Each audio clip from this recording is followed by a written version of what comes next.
Hello again, everybody. I'm Bob Dolan. It's good to see you again here on Wisconsin Icons, the program where we salute and highlight the lives of men and women in Wisconsin's history who have had an enormous impact in our state and often beyond.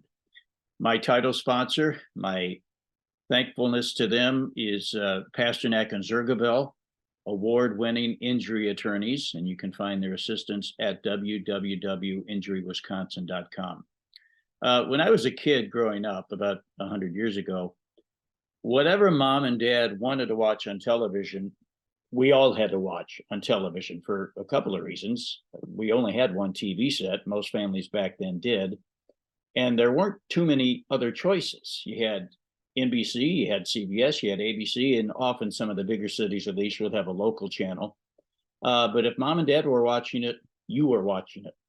And some of the shows back then that were appointment television were The Honeymooners with Jackie Gleason and The Ed Sullivan Show. Combat, my dad's favorite, it was a World War II program. And then Liberace. My mom and dad loved Liberace. The country loved Liberace. So I've always been very intrigued. I've been always very curious about his enormous success. He was born and raised just outside Milwaukee in West Dallas, and Liberace is this episode's icon.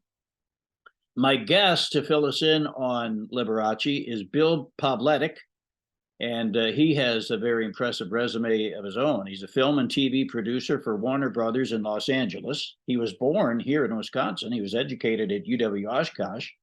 He's written about Liberace for the Wisconsin Historical Society's magazine and other magazines. He's an Emmy Award nominated and Peabody Award winner for his documentary films, and his feature in the Wisconsin Historical Society magazine was called Liberace, the Milwaukee Maestro. Bill, hello from Milwaukee, Wisconsin. Welcome to Wisconsin Icons. I'm honored to have you on. Thanks, Bob. Pleasure to be here. You know, I just informed our viewers and listeners a little bit about your background. You're from Wisconsin, but just some of the things that you've been able to accomplish in your career. And I'm thinking, well, maybe you should be my icon, not just my guest, because your resume is impressive. So thank you for the nuggets you're about to share about Liberace, our friend. Why your interest, Bill, in Liberace? What was the appeal there? I think it, as a kid growing up in the 70s, Liberace was still very present and very popular, as a nationwide, if not international superstar. He, really hit his stride in the 50s. He had this phenomenal television show. By the 70s, he was in the Guinness Book of World Records for the highest paid entertainer in Las Vegas. He had sold, over 50 million records. And my personal connection would probably be my grandma, who just adored him. She would have left my grandpa for him. And he was so charming and entertaining. And, especially in those infancy years of television in the 50s when there wasn't a lot to watch, he really stood out. So he captured the imagination of Americans from that era and was still very popular in the 70s. So seeing how my grandmother gravitated toward him, and a lot of people in the 70s, how they still gravitated towards him. He was still a very hot ticket on television shows, on talk shows, on variety specials. And just to kind of see that magnetism, like even as a kid, when you can't articulate why you find something fascinating or interesting, he had that it quality. And I think that really resonated with me. So as I, grew up and got into storytelling and documentaries and writing books, I was really fascinated with his story. And one thing that was always curious to me was his origin story, because he was from Milwaukee and he never forgot his roots, which I thought was fascinating. Can you give us, please, Bill, the Cliff Notes version of his upbringing? Probably the easiest, he was born on May 16th, 1919. His dad, Salvatore, was an Italian immigrant, and he was a classically trained musician. He played mainly the French horn. Mhm. And his mother, Frances, was Polish, and Liberace was the third child. He had an older brother, George, and an older sister, Angelina, and they were all musicians. It was a very musically centric household. Um, Liberace's birth name was Vlaja, which was a Polish name, but Americanized, it's Walter. So growing up, he was always known as Walter. Huh. So his full name was essentially Walter Valentino Liberace, and Valentino was the middle name given to him based on the matinee idol Rudolph Valentino. Sure. So his family definitely had a lot of entertainment background and were gravitated towards that lifestyle. And as I mentioned earlier, it was a very music centric household because his father was a classically trained musician. He wanted his children to all be classically trained musicians. So when Liberace was 4, his older brother George was practicing his violin, and he just naturally walked up to the piano and started playing along by ear. Whoa. And right away the family knew he was gifted. He just had this talent. And this is all during the Great Depression, where the family was really struggling financially, and there was a lot of tension in the household because Salvador really drove his kids to be successful, and was all about creating opportunities for them. And in 1926, when Liberace was 7-ish, he was able to create an opportunity where Liberace performed for a woman named Florence Betray Kelly, and she was a teacher at the Wisconsin Conservatory of Music, and she recognized Liberace's talents and worked to get a scholarship, because the family was struggling financially. And the two of them formed a bond that completely put Liberace on a completely different trajectory, because now not only was he a musical prodigy, but he had someone who was really driving him and influencing him creatively to be the best he could be. And he really thrived in that relationship throughout his high school years.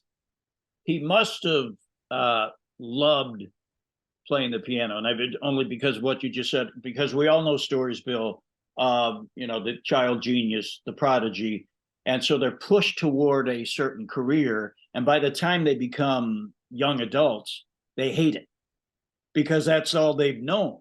But with Liberace, he always gave off that impression when you watched him that he loved what he was doing.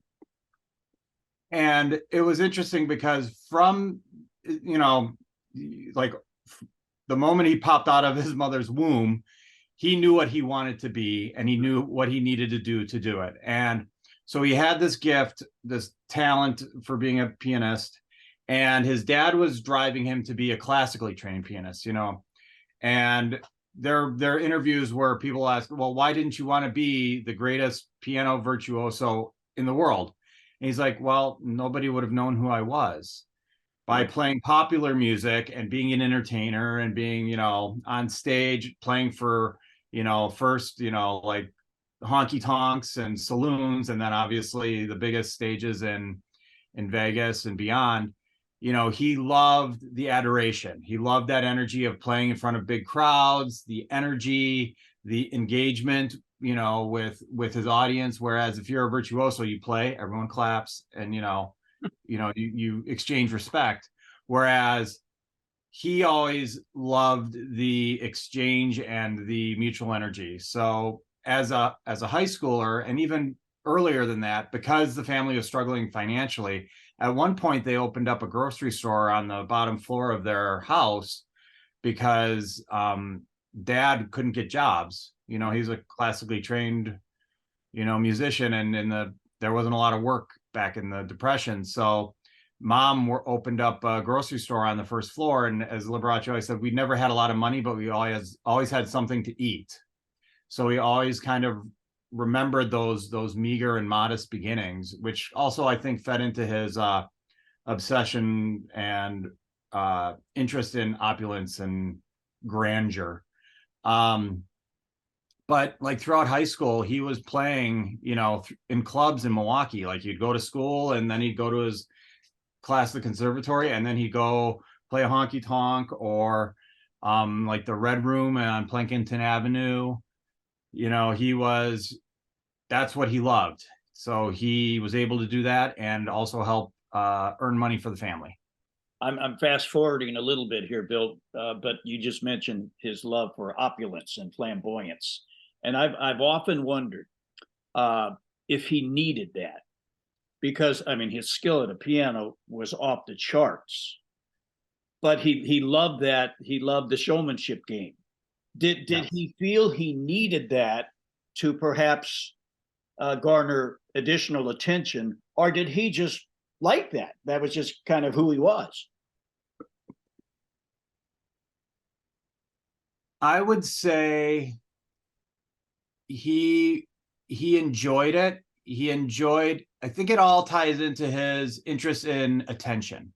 Ah, Even when he was in high school, he may have felt like, the odd man out, and, may not have fit in, but he realized through music, and, he could get attention. yeah.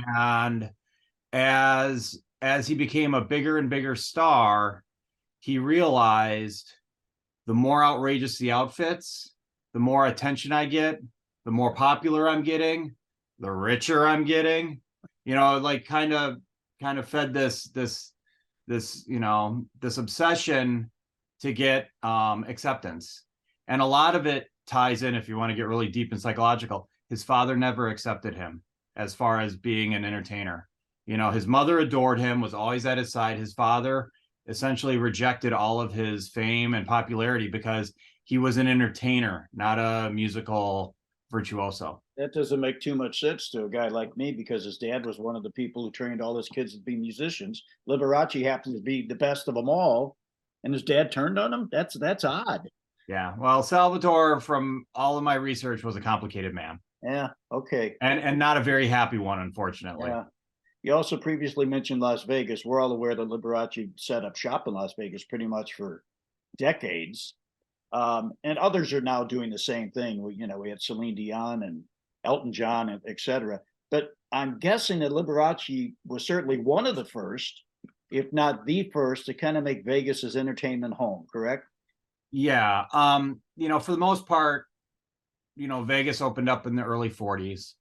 And Liberace, I believe in 1944, he performed at the Last Frontier Hotel, and that kind of started a 40-year love affair with Vegas. Like he was definitely one of the first, and definitely one of the biggest.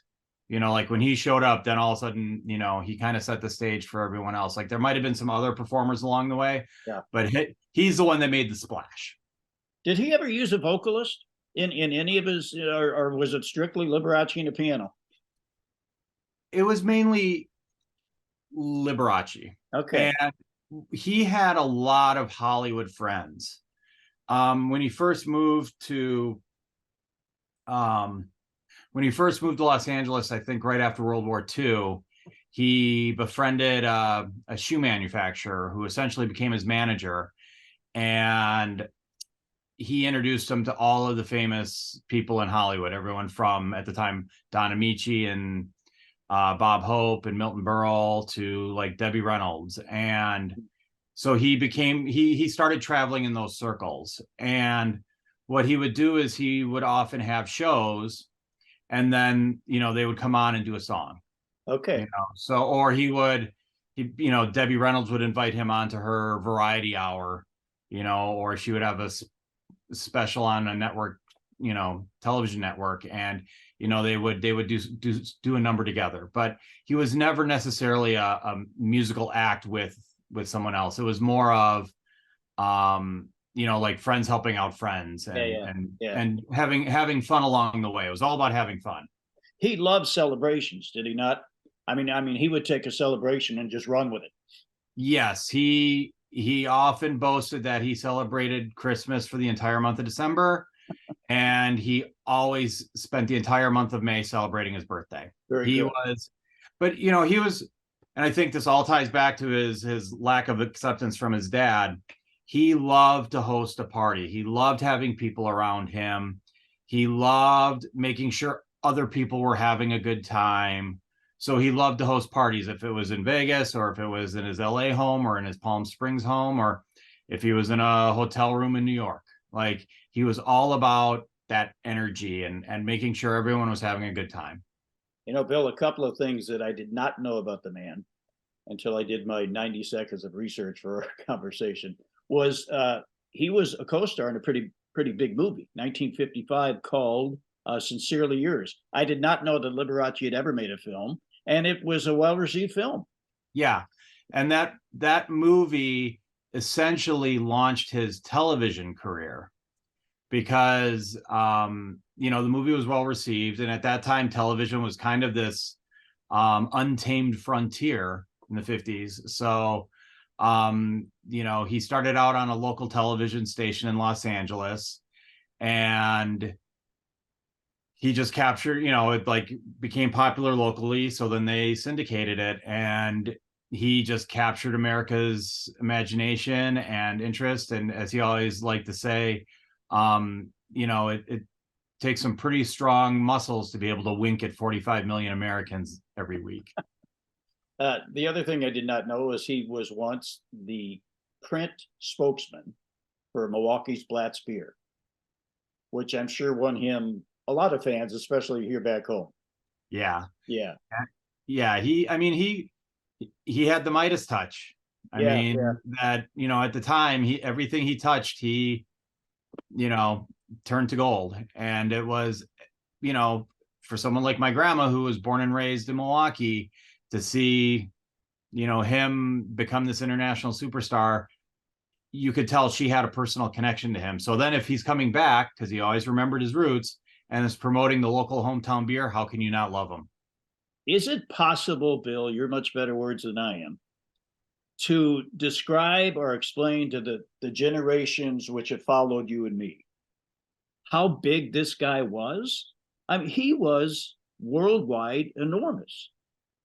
Well, yes. And what I always find fascinating is what who is remembered after they pass. Like we look back and we often think, well, during the time period where Liberace was a big deal, John Wayne, Marilyn Monroe, Elvis, Frank Sinatra, they were the big stars, not Liberace. And because, unfortunately, Liberace's been kind of lost to history. And a lot of it has to do with family legacy. Whereas those people, most of them, John Wayne, Elvis Presley, Frank Sinatra, has family preserving their icon's legacy. Mm-hmm. And, Liberace didn't have, because of his lifestyle and his homosexuality, he didn't have children. He didn't have, any heirs, any relatives, and no one to really hand off his legacy to. So it went to the foundation that still exists in Las Vegas. Whereas, when Elvis passed away, he had his daughter, Lisa Marie, and his ex-wife, Priscilla Presley, who were very precious about Liberace, or Mm-hmm. very precious about Elvis's legacy. And that's why Elvis is still an enormous icon today, because, to their credit, they have done a great job fanning those flames and keeping them alive. And it's kind of tragic because, like, I have two teenage boys, and they've heard of Liberace, but they can't, they don't understand that, like, this guy was, Right. he was the Taylor Swift of Yeah. the generation in the 50s. And Yeah. like they can't wrap their heads around that. That's a great description. That's perfect. A couple of other things, Bill, I want to run by you, and then you've been so kind and so helpful and very informative. But this has just come, my opinion as a kid growing up watching Liberace and then following his career. I always thought that one factor to his success, again, his talent was just mind boggling, But one factor to his enormous success was he seemed to be, well, first of all, he loved what he did, but he always seemed to be entertaining with almost with a wink. You know, he's winking to the audience, whether it be a live audience or the television audience, almost as if to say, I hope you're liking this as much as I am, because I love performing for you. And then he also had that great warm smile. So both of them made him a likable superstar. Now, you know, we can sit back today and look at all these superstars in movies, TVs, and music, and we may say, that person's really good, but I don't really like him or her. Liberace you liked, and I think that is overlooked to a secret of his success. People just liked the man. Yeah, he had a charisma that was second to none. And you know, when you realize all of the Hollywood celebrities that he hung out with, both on stage and off stage, how can, you know, if you're not a likable person, nobody's hanging out with you. So the fact that he had this laundry list of A-list celebrity friends who, you know, he would hang out with on weekends, and then, you know, they would just happen to be in the neighborhood when he was performing, and they'd go on stage and perform with him, you know, really spoke to his integrity as a person and his generosity and his empathy, I think, which was, you know, you can't articulate that. That's, you know, that's all actions. That's all feelings. Finally, Bill, he was always very proud of his Wisconsin roots, was he not? Yes, always. Never forgot his roots. Yeah, he'd still come home every now and then. I understand that when others in the business would ask him, hey, can you give me some advice? He would always say, never lose sight of where you came from, which sums him up perfectly. Yep, exactly. Bill, you've been wonderful. Liberace, I'm glad we brought him back into the spotlight, because he deserves every second of fame and gratitude that we give him. But you've been a wonderful help, and I greatly appreciate your time on Wisconsin Icons. Thanks so much. Thank you, Bob. It was an absolute pleasure. Take care. Thank you.